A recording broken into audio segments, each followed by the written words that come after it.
हमारा टॉपिक ये है कि हम ऑब्जर्वेशन जब करते हैं या फिर हम कुछ समझना चाहते हैं तो हमारे माइंड में ऑलरेडी बहुत सारे प्री कंसीव नोशंस होते हैं, ऑलरेडी बहुत सारे थॉट्स रिलेटेड होते हैं, बहुत सारे वर्ड्स रिलेटेड होते हैं जो हमें एज इट इज़ रियलिटी को नहीं देखने देते.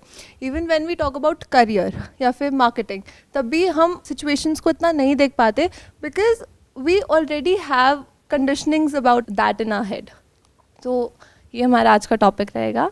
आप बताइए. आपने बताया था दैट जब आप कॉलेज में थे and until the age of probably 28, जब आपकी हेल्थ भी ठीक नहीं थी एंड रिलेशनशिप्स भी, जो आपने अपने एक सेशन में बताया था, तब आपकी इंटरनल वर्ल्ड बहुत अच्छी नहीं थी but you were a very successful entrepreneur.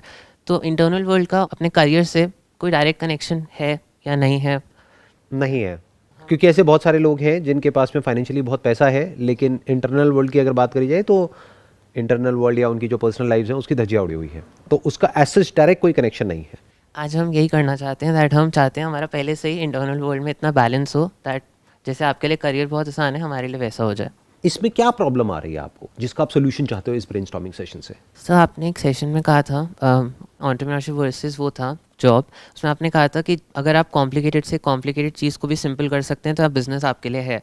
तो मैं हमेशा से एंटरप्रेन्योर बनना चाहता हूँ but I am not good at making things simple. मैं तो कॉम्प्लिकेट कर देता हूँ.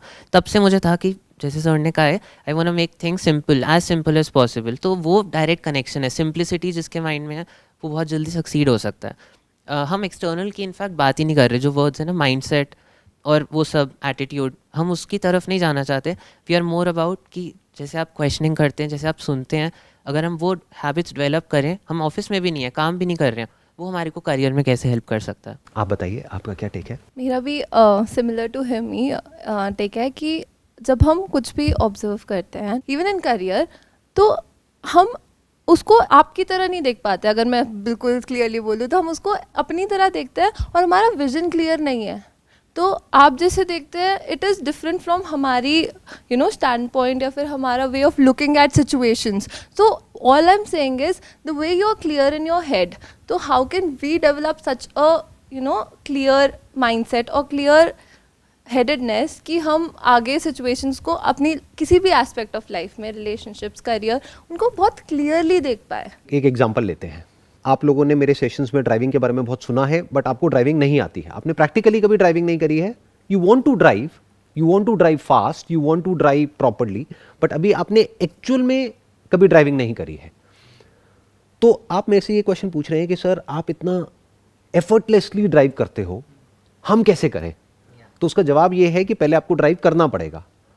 अगर आप 20 साल पीछे चले जाओ और मेरे से एक्सपेक्ट करो कि मैं इतना क्लियरली सोच लूँ, तो वो पॉसिबल नहीं है. तो अभी आप लोगों की जो एज ग्रुप है दैट इज़ अराउंड 21, 22 व्हाटएवर, तो इस एज ग्रुप में इतनी क्लैरिटी होना इट्स प्रैक्टिकली नॉट पॉसिबल, क्योंकि अभी थियोरेटिकली तो आपको चीज़ें समझ आ रही हैं बट प्रैक्टिकली अभी आपने कुछ किया नहीं है लाइफ में. तो वो क्लैरिटी आती है कुछ करने से. उसको आप क्लैरिटी कहो या मैच्योरिटी कहो या अंडरस्टैंडिंग कहो of something, that comes with practice and that comes with experience. सिर्फ नॉलेज से नहीं आएगी. तो अभी आप लोगों को नॉलेज तो है. नॉलेज मतलब क्या कि मेरे सेशंस देखे हैं या बुक से कहीं से कुछ पढ़ा है, ये किया है, वो किया है. नॉलेज तो है बट प्रैक्टिकली अभी कुछ इतना अचीव नहीं किया है लाइफ में. तो जब प्रैक्टिकली कुछ कर लोगे तो कॉन्फिडेंस भी बढ़ता जाएगा और क्लैरिटी भी आ जाएगी. तब तक कंफ्यूजन रहेगा. जैसे आपने कहावत सुनी होगी, nothing speaks louder than success. जब आप कुछ कर लोगे तो हर कोई बैठ करके आपकी बात सुनने लग जाएगा. बिना कुछ करे सोचो, अभी मैंने कुछ किया ही नहीं होता लाइफ में और मैं बैठ करके यहाँ पे आपको ज्ञान दे रहा हूँ. आप कहोगे कौन हो भाई साहब आप? आपसे ज़्यादा तो हमको पता है, हमने अचीव किया हुआ है.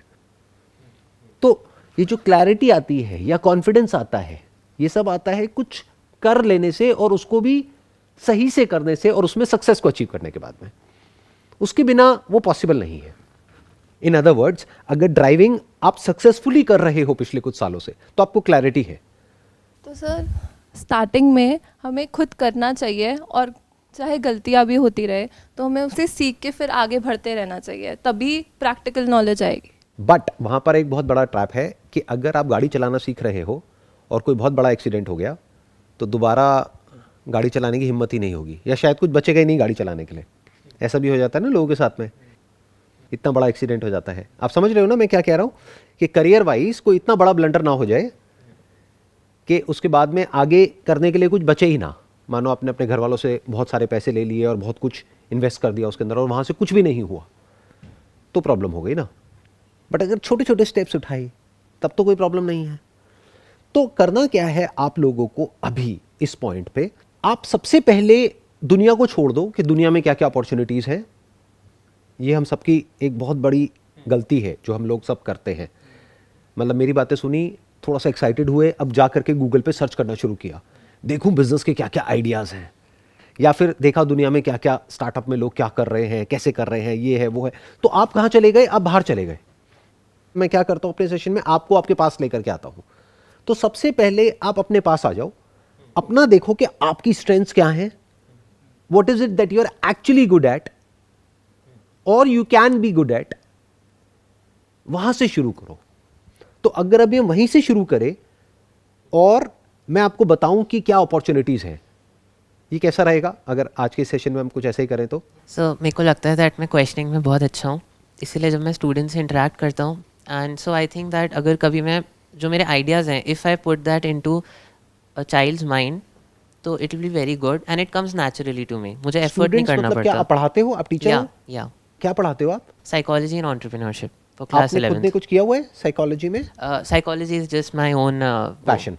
observation, passion. Observation and yeah, passion. and Okay. entrepreneurship as a degree है, and by the way, most importantly, I call entrepreneurs, startup founders, consultants. I don't do it myself. I'm like a curator there. But अगर आप entrepreneurship को पढ़ा रहे हो किसी को, तो I would strongly recommend you कि पहले आप एटलीस्ट अपने लेवल पे कुछ बिल्ड करो, एज एन एंटरप्रेन्योर कुछ क्रिएट करो, because once you do that, तो वहाँ से जो कन्विक्शन आएगा और वहाँ से जो कॉन्फिडेंस आएगा बोलने का, वो नेक्स्ट लेवल का होगा। तो वो सोचना पड़ेगा कि वो क्या होगा, और वो कुछ ऐसा होना चाहिए which you are actually passionate about. तो ऐसा कुछ है अभी आपके माइंड में? Yeah. क्या कर रहे हो आप अभी? So specifically, I had 4 interns, very capable people जिनको मैंने handle किया है, from Mumbai, from Indore. In fact, we drew a India का map, West Bengal and Delhi. But you're right, जो conviction अभी भी नहीं है, in fact बहुत insecurity about being an entrepreneur. इसीलिए I prefer that जो consultants है वो आके students को पढ़ाएं, and I just curated, that is कि जो activities होती हैं वो मैं बताता हूँ. It's also that in class 11th वो सीख सकते हैं about how to be a better speaker, how to be an entrepreneur. आपके सेशंस में 8th क्लास से देख रहा हूँ about entrepreneurship भी जो भी था. 8th क्लास से देख रहे हो? या बहुत. आपकी ऐसी बातें सुन के लगता है कि मैं बुढ़ा हो गया हूँ। एक मिनट, आपकी अभी एज कितनी है? 22. 22 मतलब कितने साल से देख रहे हो आप? जब आप जयपुर में गए थे तो मैंने वो देखा है, लाइव देखा है आपने? नो यूट्यूब अच्छा, यूट्यूब पे देखा है। या तो मैं तब से देख रहा हूँ. तभी भी अगर आप एंटरप्रेन्योरशिप की बात कर रहे थे तो मैं उसको प्रैक्टिस करने लग जाता था अपनी लाइफ में. तो what is entrepreneurship according to you? Entrepreneurship क्या है अगर उसको एक लाइन में डिफाइन करना हो? Creating something. क्रिएट कैसे करते हैं? उसकी शुरुआत कहाँ से होती है? खुद से होती है, that is one. But creating something best वो होता है जो you like, that is you want to see in the world, which is I want to see that if I was in class 11th, there was a entrepreneurship and psychology class in my school. So creating this is not very hard for me. Creating product is hard for me. That is what my father does. So entrepreneurship to me is creating something I like, I want to see in the world. आप बताइए, आपका क्या thought है या क्या ऐसा point है? Sir मेरी जो स्ट्रॉन्ग क्वालिटीज़ हैं वो है, I am very calm as a human being. I can understand other people, you know, empathy कहते हैं ना, so I can really understand and connect to other people and at the same time I can coordinate with them. But again जब मैंने observation के ऊपर question पूछा था, वो मैंने इसीलिए पूछा था कि बहुत सारी situations ऐसी होती है, बहुत सारी चीज़ें ऐसी होती है जो मैं नहीं समझ पाती, या फिर जो मैं बहुत ज़्यादा internally बहुत you know loud हो जाती हूँ, बहुत ज़्यादा internally बहुत सारे thoughts आते रहते हैं पर मैं उनको भी नहीं समझ पाती हूँ. तो यही मेरी strong parts है. अभी आपको एटलीस्ट ये समझ आ रहा है कि मेरी जो स्ट्रेंथ है वो ये है कि मैं अगर किसी के साथ में इंटरेक्ट कर रही हूँ तो आई can understand others point of view और उसको समझ करके उनकी जो प्रॉब्लम है उसका मैं सोल्यूशन निकाल सकती हूँ. ये एक बहुत बड़ी क्वालिटी है. मे बी आप अपने बेस पर अगर कुछ नहीं भी शुरू करते हो और किसी के साथ में मिल करके भी कुछ करते हो तो वहाँ पर भी ये क्वालिटी बहुत काम आने वाली है. Because entrepreneurship is not just about product management, it's also about people management, and people management is nothing but understanding कि उस पर्सन को क्या चाहिए और उसको कैसे अलाइन करना है जो मुझे चाहिए, जो आपको चाहिए, या फिर जो ब्रॉडर विजन है कंपनी की या जो भी आपकी ऑर्गेनाइजेशन है उसकी, उसके साथ में उसको कैसे अलाइन करना है। उसके लिए सबसे पहला स्टेप होता है पहले समझना कि उसको क्या चाहिए। क्योंकि क्या होता है, कई बार हम जो बोल रहे होते हैं वो एक्चुअल में अंदर से नहीं होता है। ये भी बहुत बड़ी प्रॉब्लम है। बहुत बार तो हम एक्सप्रेस ही नहीं कर पाते कि हम एक्चुअल में चाहते क्या हैं। बहुत बार हमको पता ही नहीं होता हम चाहते क्या हैं।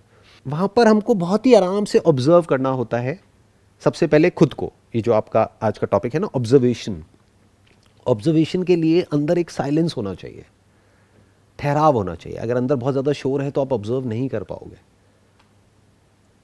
तो मे बी कुछ टाइम आप साइलेंस में स्पेंड कर सकते हो। वहाँ पर जा करके कोई प्रैक्टिसेस नहीं करनी है, कोई मेडिटेशन नहीं करनी है। मानो कोई ऐसी जगह पर जहाँ पर कोई रिवर हो, उसके पास में आप बैठे हो। कभी ये आपने किया है प्रैक्टिकली आप लोगों ने? कुछ दिन तक आप सिर्फ वहाँ पर जा करके बैठ जाओ और उस रिवर को देखते रहो। ये ऑब्जर्वेशन की फाउंडेशन है। वो क्या है? साइलेंस। कि अंदर एक ठहराव होना चाहिए। जैसे ज़ेन मेडिटेशन के बारे में आप लोगों ने सुना है। उसमें क्या होता है, वहाँ पर आप जाओगे ना, वो ये नहीं पूछते आपसे कि आप कितना मेडिटेट कर सकते हो, because that is not the right question to ask. वो ये पूछते हैं आपसे, आप टिक करके एक जगह पर कितनी देर के लिए बैठ सकते हो, और बैठ करके आराम से जो भी है उसको ऑब्जर्व कर सकते हो। फिर चाहे वो बाहर है चाहे अंदर है, तो आप उतने ही अच्छे से चीज़ों को ऑब्जर्व कर सकते हो और उतने ही अच्छे से आप प्रॉब्लम्स के सॉल्यूशंस निकाल सकते हो अपनी लाइफ के और औरों की लाइफ के। सर पर उस टिकने के लिए, उस बैठने के लिए पेशेंस नहीं होता लोगों के अंदर। लोगों के दिमाग में इतनी सारी चीज़ें होती है जो वो चाहते हैं इग्नोर करना, जो वो चाहते हैं साइड में रखना, पर वो तब भी नहीं कर पाते हैं क्योंकि जितना वो चाहते हैं वो उतना ज़्यादा हावी होती है। ध्यान से समझना जो बात मैंने अभी कही, इसीलिए मैंने क्या कहा कि किसी ऑर्गेनाइजेशन में मत जाओ, किसी मेडिटेशन सेंटर पे मत जाओ, क्योंकि वहाँ गड़बड़ क्या होगी, वो आपको कोई टेक्निक देंगे और अब एक तरफ से वो टेक्निक आ जाएगी, एक तरफ से आपके अपने थॉट्स आ जाएंगे, एक तरफ से आपकी अपनी इम्पल्सेस आ जाएंगी। मैं क्या कह रहा हूँ, जो हो रहा है होने दो। बिल्कुल ऐसा है कि अगर आपने आँख खोली तो कुछ दिखा, ऐसे ही अगर ब्रेन है तो थॉट्स आए, उसमें बुराई क्या है। But if you just sitting there, तो वहाँ पर जा करके एक मंत्र मैं आपको देता हूँ। ये मंत्र बहुत काम आने वाला है, because this is the ground of silence. और बिना साइलेंस के ऑब्जर्वेशन का कोई मतलब नहीं है। अगर आप अंदर कुछ कुछ बोल रहे हो तो आप ऑब्जर्व कहाँ कर रहे हो? आप तो अपने थॉट्स में उलझे पड़े हो। तो वो मंत्र क्या है, अपने आप से एक क्वेश्चन पूछो। For example, if you are sitting on the top of a mountain और नेक्स्ट टू अ रिवर, तो अपने आप से एक क्वेश्चन पूछो कि देखता हूँ या देखती हूँ मैं अभी अपने अंदर अंदर अपने आप को क्या बोल रहा हूँ या क्या बोल रही हूँ। अभी करके देखो, बोलो।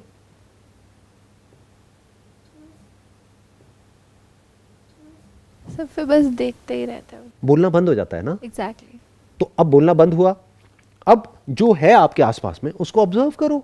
इसीलिए ट्रैवलिंग का एक बहुत बड़ा रोल है एक अच्छे ऑब्जर्वर बनने के लिए, क्योंकि उससे आपके हॉराइजन्स एक्सपैंड होते हैं, आपको वेरीड काइंड ऑफ एक्सपीरियंसेस मिलते हैं लाइफ में, आपका दिमाग खुलता है। नहीं तो हमारा दिमाग बहुत ही कन्फाइंड रहता है। जिस घर में आप बड़े हुए हो, आपके पेरेंट्स, आपके रिलेटिव्स, आपके फ्रेंड्स, बस वहीं तक आपकी सोच चलती है। आपके लिए दुनिया का मतलब ही वही है। उसके बाहर देखो कितनी बड़ी दुनिया है, लोग क्या क्या कर रहे हैं, किस किस तरीके से कर रहे हैं, और फिर अपने जो नोशंस है उसको क्वेश्चन करो तो आपके सारे नोशंस एक एक करके खत्म हो जाएंगे, तो अंदर साइलेंस हो जाएगा। You got it? मैं क्या कह रहा हूं कि अगर आप वहां पर गए तो वहां पर जा करके क्या होगा, आपका मन करेगा कि मैं वहां पर हूं लेकिन अपना मोबाइल देख लूं और फटाफट से यहां पे एक फोटोग्राफ क्लिक करके डाल दूं और इंस्टाग्राम पे और फेसबुक पे, फिर आप इंटैंगल्ड हो गए। अब आप यही देख रहे हो कि किसने लाइक किया किसने नहीं किया, तो आप वही कर रहे हो वहां पर बैठ करके जो आप यहां पर करते।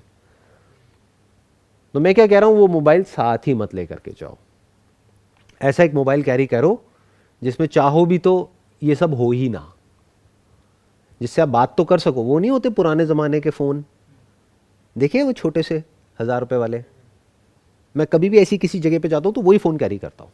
कनेक्टेड हूँ लेकिन उसमें करने के लिए कुछ है ही नहीं। ये जो मैं बोलता हूँ ना आसान है, ये बहुत कम लोग समझ पाते हैं इस बात को कि आसान कैसे होता है। आसान होता है अगर आप जो है जैसा है उसको एज इट इज़ देख लो, खत्म हो गया। तो 99.99% चीज़ें ऐसी हैं इस दुनिया में जिसमें आप कुछ नहीं कर सकते, तो उसको छोड़ दो। 0.01% ऐसी चीज़ें हैं जहाँ पर कुछ कर सकते हो, तो वहाँ पे एक्ट करना है। तो क्या हुआ, वो सब नेगेट हो गया। अभी गड़बड़ क्या हो रही है, हम अपनी एनर्जी ऐसी जगह पे लगाते हैं जहां पे कुछ हो ही नहीं सकता या जहां का एंड ही बेकार है, क्योंकि कभी हमने बैठ करके ऑब्जर्व ही नहीं किया।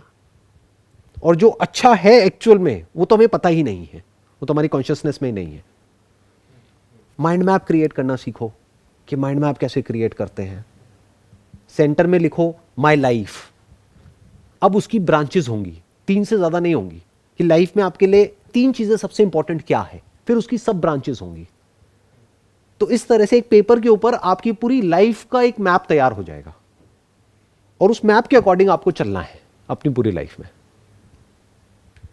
अभी क्या कोई मैप क्लियर कट है हमारे माइंड में कि एग्जैक्टली क्या चाहिए, या फिर हम वही कर रहे हैं जो सब कर रहे हैं?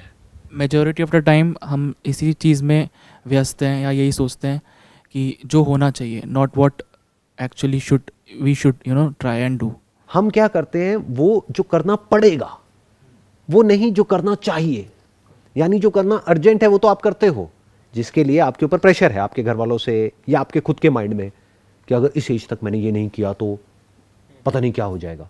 एक अजीब सा प्रेशर है जो हम खुद अपने ऊपर क्रिएट कर लेते हैं। वो हम कभी भी नहीं करते जो एक्चुअल में करना चाहिए इस टाइम पे। मैं आपसे एक सिंपल सा क्वेश्चन पूछूंगा, आपकी एज है अराउंड 21-22 साल, अभी इस टाइम पे आपके लिए सबसे इंपॉर्टेंट क्या है करना, बताओ मुझे। पढ़ना कॉलेज में जा करके, आप कह तो रहे हो नहीं, बट वही तो आप कर रहे हो सारे के सारे। तो क्या है बताओ, give me an answer. Sir मेरे को लगता है अभी इस पॉइंट पे सबसे ज़्यादा ज़रूरी मेरे लिए फिगर आउट करना कि the rest of the life जो रह गई है उसमें मैं एग्जैक्टली क्या बनूंगी, कैसी इंसान बनूंगी और साथ में मैं क्या कर रही होंगी। मतलब फाइनेंशियली भी, according to relationships, according to my finances, according to my health also. It is very important for me now to figure out where I'll be or what I want from my life, I think. अब वो figure out कैसे होगा? अभी sir आपने एक चीज़ बोली थी कि क्या बोलते हैं, हम 99% ऑफ द चीज़ें हम नहीं चेंज कर सकते हैं, लेकिन हम उसी के ऊपर अपना फोकस रखते हैं हर वक्त। और जो 1% चीज़ें होती है जिनका कंट्रोल हमारे पास होता है हमारी लाइफ में, हम उन चीज़ों पे इतना कंट्रोल नहीं कर पाते या फिर हम उतना हमें पता ही नहीं है कि वो चीजें क्या वो है। चीज़ें क्या है एग्जैक्टली हमें वो पता ही नहीं है। पता ही नहीं तो उस पर काम कैसे करेंगे? तो पता भी होता है तो इतनी एनर्जी नहीं है कि हम उस पर काम करें, क्योंकि बाकी सारी एनर्जी उस 99% में लग गई। एग्जैक्टली तो वो कैसे फिगर आउट होगा? बहुत आसान है, देखो इसको सिंपल करो। ऐसा क्या है जो आप तीनों चाहते हो अपनी लाइफ से 20 years down the line? Freedom. Freedom as an abstract concept और real freedom, absolute freedom you are talking about? ठीक है, आप बताइए। Happiness, freedom, satisfaction. Happiness, freedom और सेटिस्फैक्शन, अब इन तीनों वर्ड्स के ऊपर आते हैं, आप बताइए। Independence, financially you are talking about? या both financially and in terms of health. तो हमारे पास में आया independence, happiness, satisfaction and freedom. ये कैसे मिलता है? ये छोटी चीज़ें तो नहीं है लाइफ में, ये ऐसे ही नहीं मिल जाएगा, अपने आप तो नहीं मिल जाएगा। ऐसा नहीं होगा कोई आ करके आपको दे देगा कि लो जी freedom, satisfaction, happiness, thank you, आप जाइए अपने रास्ते, हम अपने रास्ते। ऐसा तो कभी होने वाला नहीं है। तो इसके लिए तो कुछ करना पड़ेगा ना। तो क्या करना पड़ेगा? सबसे पहले फिगर आउट करना पड़ेगा। ये नहीं कि मुझे हैप्पीनेस कैसे मिलेगी, मुझे सेटिस्फैक्शन कैसे मिलेगी, मुझे फ्रीडम कैसे मिलेगी, मुझे इंडिपेंडेंस कैसे मिलेगी, बल्कि what is freedom, what is happiness, what is satisfaction and what is independence. अगर आपने ये फिगर आउट कर लिया है तो अब उसका रास्ता फिगर आउट करना है। वो बहुत आसान है, वो मुश्किल नहीं है। बिल्कुल ऐसा है कि आपने ये फिगर आउट कर लिया कि मुझे कहां जाना है। अब वहां तक पहुंचना कैसे है वो सेकेंडरी है। ट्रेन से जाना है, फ्लाइट से जाना है, रोड से जाना है, पैदल जाना है, वो तो सेकेंडरी है। पहले ये तो फिगर आउट करो जाना कहां है। What is happiness, what is satisfaction? आपके हिसाब से क्या है हैप्पीनेस, क्या है सेटिस्फैक्शन, क्या है? सो हैप्पीनेस मेरे हिसाब से तब होती है, वो मोमेंट्स होते हैं मेरी लाइफ में जब मैं अपनी फैमिली के साथ बहुत ही आराम से बैठी होती हूँ, या मैं अपनी फैमिली के साथ होती हूँ और मैं मेंटली बहुत ही फ्री होती हूँ। But that is just a small part of life. क्योंकि प्रॉब्लम उसमें क्या है कि एक दिन हो हफ्ते में तब तो चलेगा, संडे को हम बैठे हैं या फिर मॉर्निंग इवनिंग में थोड़ी देर बैठे हैं फैमिली के साथ में। अगर आपको नॉन स्टॉप बिठा दिया जाए तो वो बोरिंग हो जाएगा। तो इसका मतलब वो तो प्रैक्टिकली पॉसिबल नहीं है। तो और क्या है? या अभी और इसको सिंप्लीफाई करते हैं, करियर पे आ जाते हैं, बिकॉज वही चैलेंज है। फैमिली तो चैलेंज नहीं है, फैमिली तो जो है जैसी है आप लोगों के पास में वो है। तो करियर से रिलेटेड बात करते हैं। What is happiness, what is satisfaction, what is freedom, what is independence?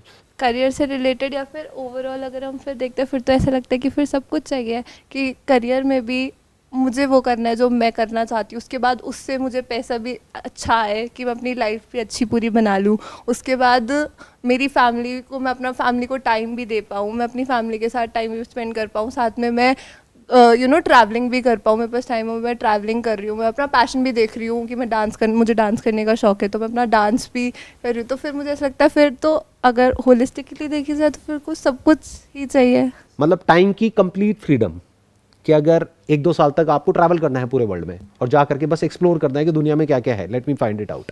आप दुनिया के किसी भी कोने में हो, वहाँ से काम भी हो रहा है, पैसा भी आ रहा है, और पैसा भी बहुत आ रहा है, और टाइम भी बहुत है। अपने घर पे जाकर के आप बात करोगे, वो क्या कहेंगे, ये तो पॉसिबल ही नहीं है। क्यों? क्योंकि उन्होंने ऐसा किसी के साथ होते हुए नहीं देखा है। तो मैं आपको क्या बोल सकता हूँ, आप यहाँ पे आए हो तो एक काम मैं आप लोगों के लिए कर देता हूँ, मैं बोल देता हूँ ये पॉसिबल तो है कि आपको पूरी तरह से टाइम फ्रीडम और पूरी तरह से फाइनेंशियल फ्रीडम मिल सकती है लाइफ में। इसमें उतनी ही मेहनत करनी पड़ती है जितना कि ट्रेडिशनल जिस रूट पे आप चल रहे हो, जहां पर जाकर के ना तो आपको टाइम फ्रीडम मिलने वाली है ना फाइनेंशियल फ्रीडम मिलने वाली है। मेहनत बराबर है क्योंकि दिन में 24 घंटे ही तो हैं। हमारी सबका दिमाग कैसे चलता है कि अच्छा इसमें लगता है एफर्ट ज़्यादा करना पड़ेगा, ऐसा कुछ नहीं है, बल्कि हो सकता है वहाँ से कम ही करना पड़ेगा।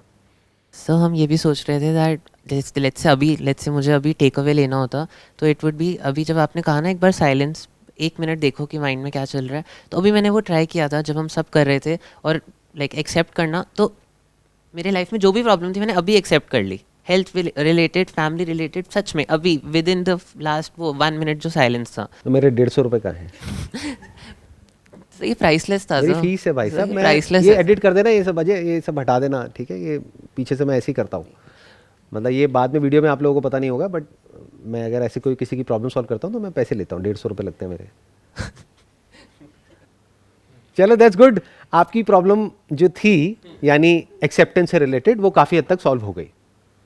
एक क्लैरिटी आई आप लोगों को कि आपको एक्चुअल में क्या चाहिए अपनी लाइफ से, और तीनों को चाहिए, या आप में से कोई कहेगा कि नहीं मेरे को टाइम में फ्रीडम नहीं चाहिए, मेरे को तो ऐसा चाहिए कि कोई टाइम वाइज मेरे को बांध दे पूरे तरीके से, 24 घंटे में से 12 घंटे उसके हैं, वो बताएगा मुझे कि मुझे अपने टाइम के साथ में क्या करना है, या मेरा टाइम उसका है।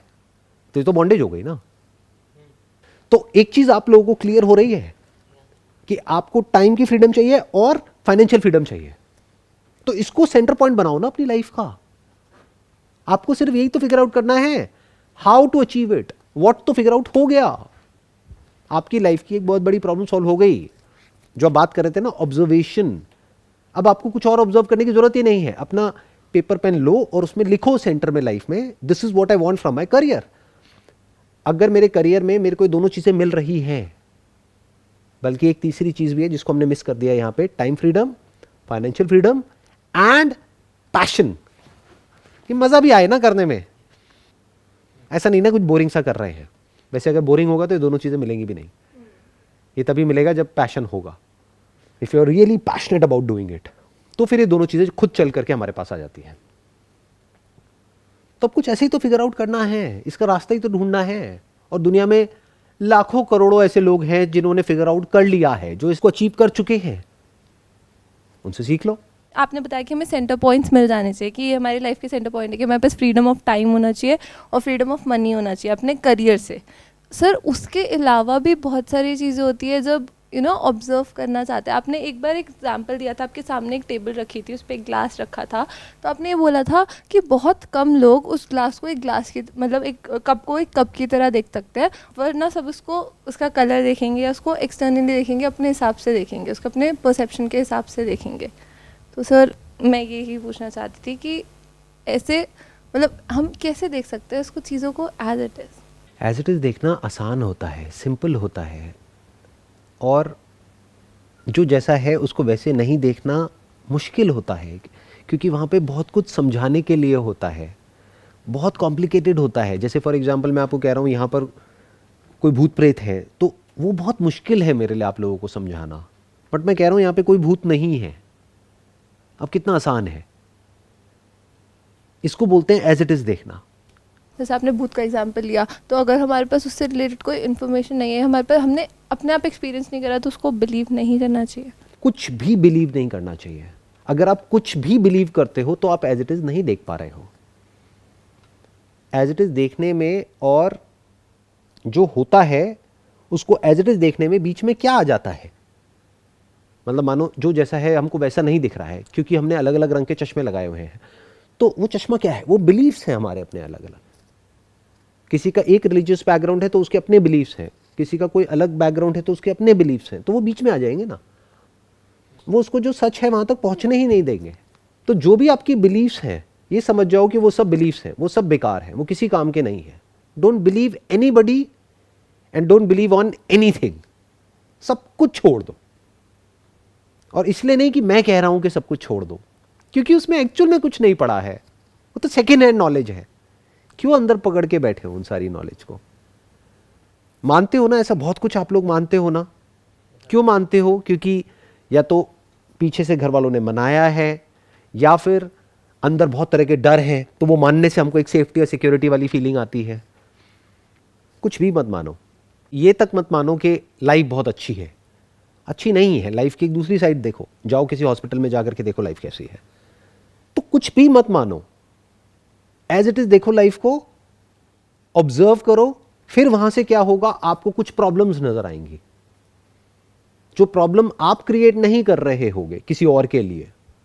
बिजनेस में ये एक बहुत बड़ी प्रॉब्लम होती है, या करियर में बहुत बड़ी प्रॉब्लम होती है। आप इमेजिन करने लग जाते हो कि लोगों को ये प्रॉब्लम है, और हम जा करके उसका सोल्यूशन निकालने लग जाते हैं। दोनों चीजों में फर्क समझ आ रहा है? Can you see that? हम क्या करते हैं, अपनी ग्रीड की वजह से या अपने सेल्फिश इंटरेस्ट की वजह से हम इमेजिन करने लग जाते हैं कि ये आइडिया बहुत अच्छा है। क्यों?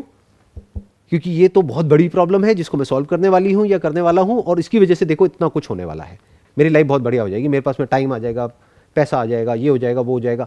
ये सब नहीं करना है आपको। आपको क्या करना है? मैंने क्या बोला था अभी थोड़ी देर पहले? Entrepreneurship in one word is problem solving.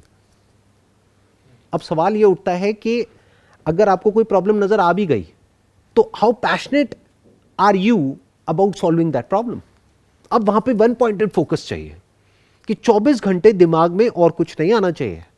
Because अगर कुछ और आया तो अब वो इंटेंसिटी नहीं आएगी आपके अंदर उस प्रॉब्लम को सॉल्व करने के लिए, और फिर आपको ये टाइम फ्रीडम और फाइनेंशियल फ्रीडम की बातें तो होंगी मेरे सेशंस में, एक्चुअल में कुछ भी अचीव नहीं हो पाएगा। तो जो प्रॉब्लम है वो कनेक्ट होनी चाहिए हमारे जो पर्सनल एट्रीब्यूट्स है, और जो पर्सनल मतलब जैसे आपने स्टार्टिंग में पूछा था कि आपके जो पर्सनल स्ट्रेंथ्स है, उससे ज़रूरी है कि वो प्रॉब्लम्स जो है वो कनेक्ट होनी चाहिए, या फिर उसके जो सोल्यूशंस है उसके लिए हमें में वो क्वालिटीज़ होनी चाहिए। या ऐसा भी हो सकता है कि हमें प्रॉब्लम दिखे लेकिन हमें वो क्वालिटीज़ नहीं है, हमें वो जो चाहिए, व्हाट इज़ नीडेड देयर, हमारे अंदर वो नहीं है।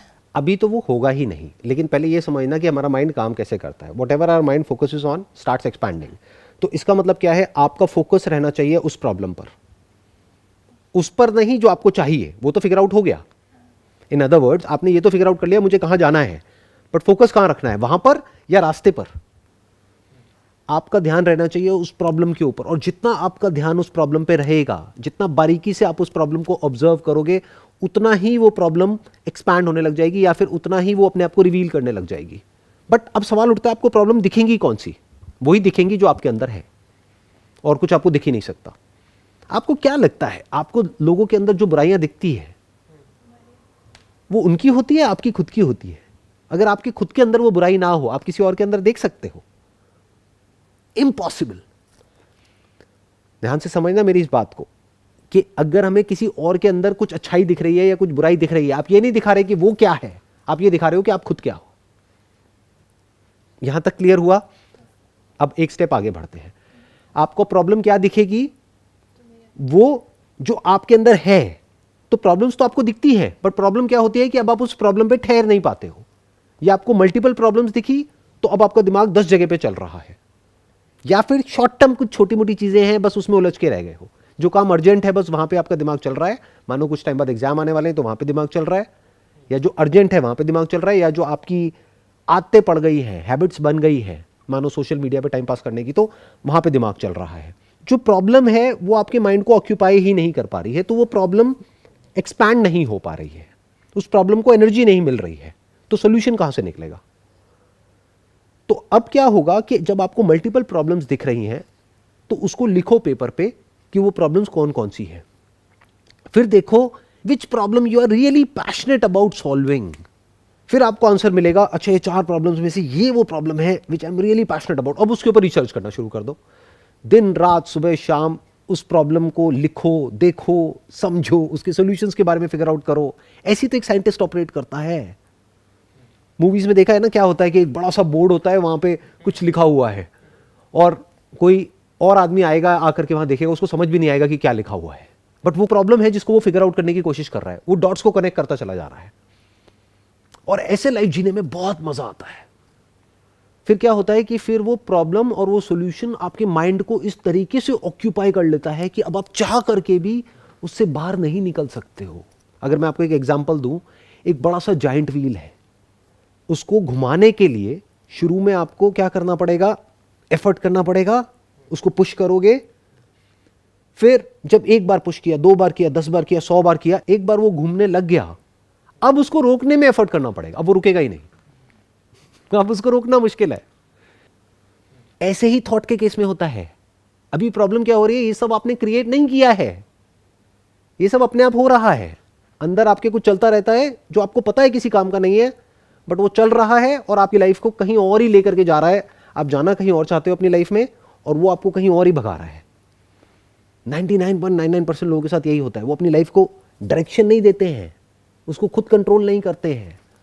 तो आपको ये समझना है कि एक ऐसा पॉइंट आएगा जब शुरू में आपको एफर्ट लगाना पड़ेगा, लेकिन थोड़ी देर बाद एक ऐसा पॉइंट आ जाएगा, कुछ महीनों बाद या कुछ सालों बाद, जब आप चाह करके भी उसको रोक नहीं पाओगे। तो सोच समझ करके चूज करो उस प्रॉब्लम को, क्योंकि एक बार वहां दिमाग चलने लग गया फिर आप बाहर नहीं निकल सकते वहां से। आपने अभी बोला पैशन, कि आप जो भी प्रॉब्लम हमें दिखेगी उसके बाद हम एक्चुअली जिस चीज़ के बारे में पैशनेट होंगे। पर बहुत सारी बार ऐसा होता है, या फिर मतलब मैंने देखा है, औरों को भी देखा है, मैं पर्सनली तो नहीं कहूँगी, पर मैंने और लोगों को भी देखा है कि उनको समझ नहीं आता कि वो पैशनेट किस चीज़ के बारे में। आपने कहा बहुत सारी प्रॉब्लम्स दिखेंगी, आपने लिखा उसको, लेकिन एक्चुअली में पैशन क्या होता है? मतलब पैशन क्या होता है? देखो, एक्चुअली में पैशन ये होता है, वो नहीं जो वैलिडेशन के लिए लोग करते हैं। मतलब बहुत सारे लोग बहुत कुछ कर रहे होते हैं वैलिडेशन के लिए। फॉर एग्जाम्पल, मुझे देखा कुछ करते हुए, अब उनके अंदर से आ रहा है कि मुझे भी ऐसा कुछ करना है। क्यों करना है? क्योंकि ये करने से ना बड़ी तारीफ मिलती है, स्टैंडिंग ओवेशन मिलती है, लोग तारीफ करते हैं, बट उनको ये नहीं पता लोग गालियाँ भी देते हैं। तो एक साइड को देखा एक कॉइन की, और उसको देख करके पैशनेट हो रहे हैं, एक्साइटेड हो रहे हैं कि मुझे अब दुनिया की भलाई करती है, ये करने से क्या होगा? बहुत अच्छा फील होगा। ऐसा नहीं होता है। दुनिया की भलाई करना अपने आप में एक बहुत बड़ा ट्रैप है। वो जब करोगे आप एक्चुअल में, तब आपको समझ आएगा। अब ध्यान से समझो, पैशन मतलब क्या? एक है आप वैलिडेशन को सीख करने के लिए पैशनेट हो रहे हो उस चीज़ में, एक है आप अपने ही किसी इंटरेस्ट की वजह से उस पर पैशनेट हो रहे हो। फॉर एग्जाम्पल, आपको डांस करने का शौक है, तो आप कह रहे हो कि मेरा पैशन डांस है। That's okay, but how are you going to make money out of it? How are you going to get time freedom and financial freedom out of it? What is the problem?